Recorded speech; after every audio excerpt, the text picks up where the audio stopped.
Are you getting the ijl20 Library DLL error after the Intel update? I'm Sophie Chen, a Windows Systems Specialist. Let's restore that orphaned library and fix your app.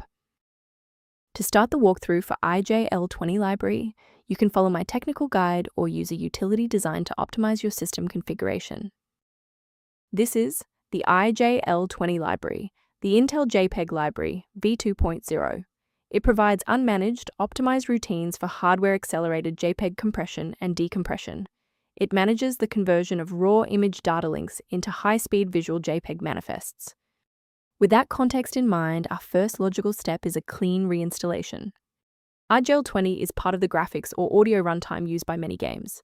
Installing the Microsoft DirectX end-user runtime restores missing DirectX components, while a GPU driver update handles OpenCL, OpenGL, or CUDA-related files. If the installer was unable to bridge the gap, we will move to phase 2 of our diagnostic to refresh the system's memory. Performing a restart can determine if the error is just a transient environment glitch.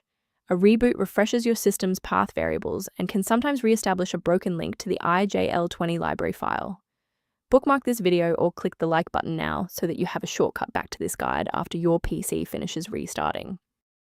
If the software remains unresponsive after the reboot, we'll transition to manual environment synchronization. Feel free to pause the video during the sync process. Rebooting didn't restore the monitoring tools, so let's run a command to reset the performance indicators. First, open command prompt as admin. Second, you're going to type lodctr/r, then hit enter. Why are we doing this? Well, these files rarely suffer from physical corruption. Instead, their registration in the performance hive becomes desynced. This command purges those stale entries and rebuilds the registry links. I want to share a quick best practice that will help you avoid security complications in the future.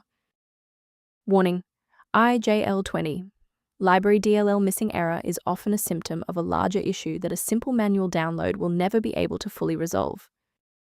A professional diagnostic tool can be a valuable asset for those looking to maintain long-term system stability and file integrity. Review options for a smoother Windows environment by consulting the diagnostic kit linked below for ijl20 library references. I'm Sophie Chen, and I appreciate you watching. If this guide helped ijl20 library workflow, please subscribe for more professional troubleshooting and tech advice.